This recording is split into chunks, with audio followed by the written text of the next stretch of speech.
नमस्कार दोस्तों, हमारे YouTube चैनल में आपका बहुत बहुत स्वागत है। आज की वीडियो में हम चर्चा करेंगे कि म्यूचुअल फंड या एसआईपी में आप कैसे निवेश कर सकते हैं। इसके लिए आपके लिए कौन सा प्लेटफॉर्म बेस्ट रहेगा और एंजल वन और एंजल बी के थ्रू म्यूचुअल फंड और एसआईपी में किस तरह से निवेश कर सकते हैं, इस बारे में पूरी चर्चा करेंगे और एक एसआईपी भी बुक करके बताएंगे। तो इस वीडियो के अंत तक जरूर बने रहे। तो इसके लिए सबसे पहले आपको एक केवाईसी अकाउंट ओपन करवाना होता है, जिसके थ्रू आप एंजल बी या म्यूचुअल फंड में निवेश कर सकते हैं। तो इसके लिए आप प्ले स्टोर से आप एंजल बी का एप्लीकेशन डाउनलोड कर सकते हैं।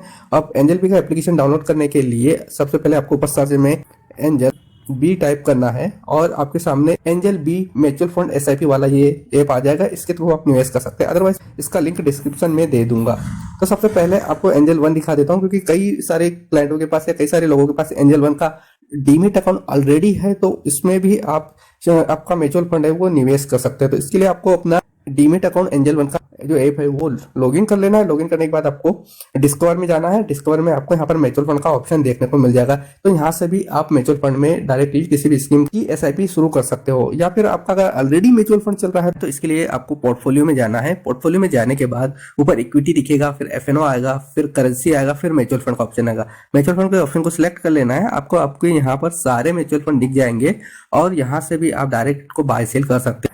आपको एंजल बी का एप्लीकेशन ओपन कर लेना है और आपके एंजल वन के डीमेट अकाउंट में जो मोबाइल नंबर रजिस्टर्ड था उसी मोबाइल नंबर से इसे लॉगिन कीजिएगा। लॉगिन करने के बाद ओटीपी आएगा, वेरीफाई होगा और इस तरह का प्लेटफॉर्म आपको देखने को मिल जाएगा। इसमें आपकी जो लास्ट वाला ऑप्शन है पोर्टफोलियो वाले ऑप्शन को जैसे क्लिक करेंगे तो आपके सारे म्यूचुअल फंड यहाँ पर दिख जाएंगे। देखिए यहाँ पर सबसे पहला वाला जो म्यूचुअल फंड है मेरा डीएसपी टैक्स सेवर फंड, इसमें 3 ऑप्शन मुझे खुल के आ रहे हैं। पहला है व्यू टैक्स में को जैसे क्लिक करते हैं तो मैंने किसके डेट को मैंने यहाँ पर म्यूचुअल फंड को परचेस किया है, तो यहाँ पर आप देख सकते हैं सारी डेट वगैरह शो करेगी और उसके कंपैरिजन में मुझे कितनी यूनिट मिली है वो भी यहाँ पर शो करेगी।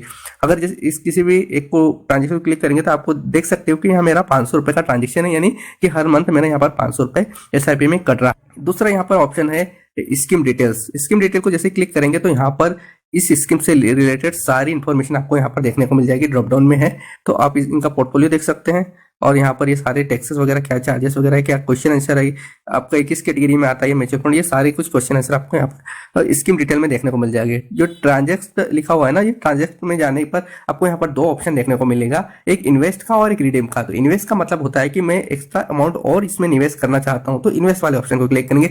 रिडीम का मतलब होता है कि मैं इस म्यूचुअल फंड से एग्जिट होना चाहता हूँ, तो यहाँ पर एग्जिट वाले ऑप्शन के लिए रिडीम वाला ऑप्शन दिया रहता है। तो रिडीम करके आप इस म्यूचुअल फंड से एग्जिट हो सकते हैं। तो जैसे अभी हम यहाँ पर और इसमें पैसा निवेश करने वाले हैं तो हम इन्वेस्ट को क्लिक करेंगे। इन्वेस्टमेंट टाइप आता है तो मैं यहाँ लमसम करूंगा।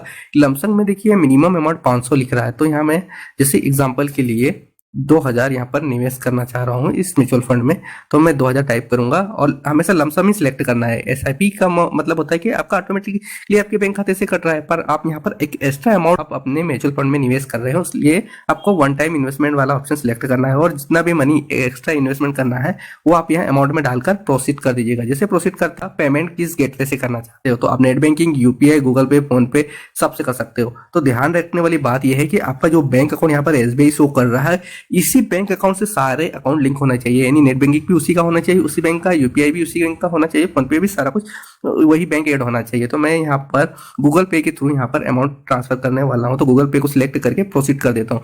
जैसे प्रोसीड करता हूँ मेरा गूगल पे का एप्लीकेशन ओपन हो जाता है। यहाँ मैं अपना पिन डालता हूँ और पिन डालने के बाद अमाउंट को पे करता हूँ। पे करने के बाद पिन डालता हूँ और पिन डालने के बाद सबमिट करता हूँ। तो यहाँ पर मेरा जो 2000 का एसआईपी है वो बुक हो गया है, यानी इस म्यूचुअल फंड में निवेश हो गया है।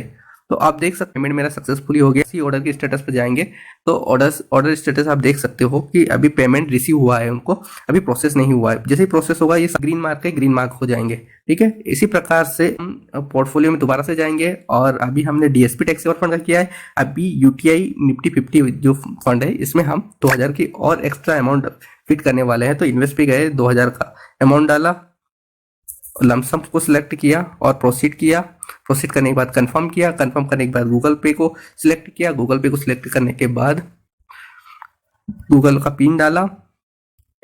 गूगल के पिन डालने के बाद पे वाले ऑप्शन को सिलेक्ट किया और कंफर्मेशन के लिए पिन पूछेगा, तो पिन हमने यहाँ पर एंटर किया और ये हमारा 2000 रुपए का एसआईपी इंडेक्स फंड में निवेश हो गया है।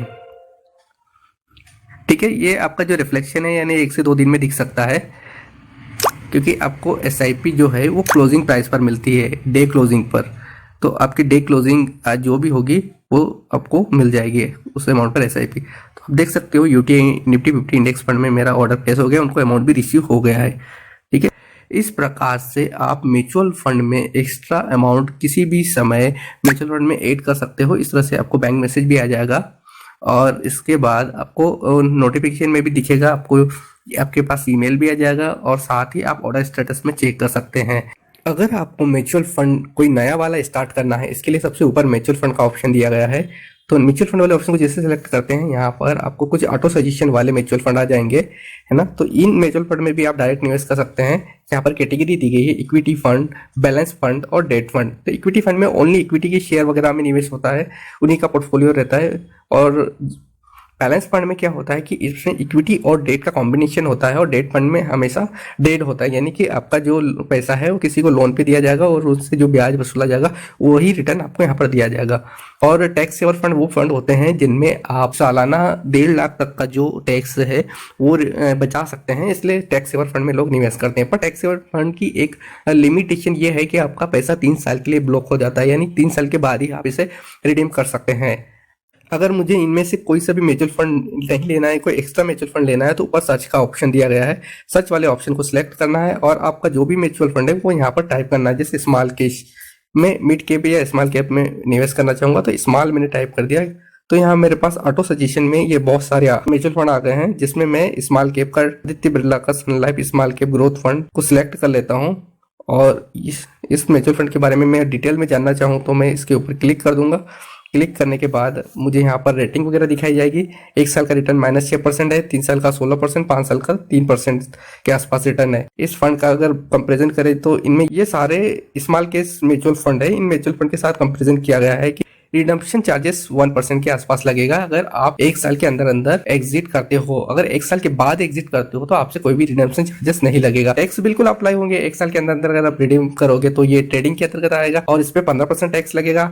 और अगर 1 साल के बाद अगर आप इसमें से एग्जिट होते हो तो वो लॉन्ग टर्म टैक्स लगेगा, जिसमें कि आपको 10% टैक्स देना होगा। यहाँ पर ये पूछ रहा है कि भाई एंजल बी का क्या चार्जेस है, तो भाई एंजल बी का यहाँ पर 0 चार्जेस है। यहाँ पर एंजल बी आपसे कोई भी चार्जेस नहीं लेता है। इसके बाद रिस्क की बात करें तो भाई ये इक्विटी फंड है और स्मॉल केस फंड है। स्मॉल केस तो आपको पता ही है कि हाईली रिस्की होता है, तो ये मॉडरेट रिस्की फंड है क्योंकि इसमें अच्छी कंपनियां निवेश की गई होगी। अगर इसमें टॉप होल्डिंग की बात करें तो आप देख सकते हो सीसीआई है, केईसी है, दीपक नाइट्रेट है। अगर इस स्कीम की बात करें तो ये म्यूचुअल फंड इक्विटी कैटेगरी का म्यूचुअल फंड है। ये ग्रोथ टाइप का म्यूचुअल फंड है, यानी जैसे जैसे स्टॉक्स में ग्रोथ आएगी वैसे वैसे आपका पोर्टफोलियो भी ग्रोथ करेगा। यह म्यूचुअल फंड 2007 से स्टार्ट है और जो स्मॉल केस होते हैं वो बहुत अच्छे रिटर्न देते हैं। अगर आप थोड़ा सा पेशेंट के साथ उसमें बने रहे ना तो काफी अच्छे रिटर्न आपको देखने को मिलता है। इस म्यूचुअल फंड में निवेश करना है तो नीचे 2 ऑप्शन दिए गए हैं, एड टू कार्ट का और इन्वेस्ट और एसआईपी।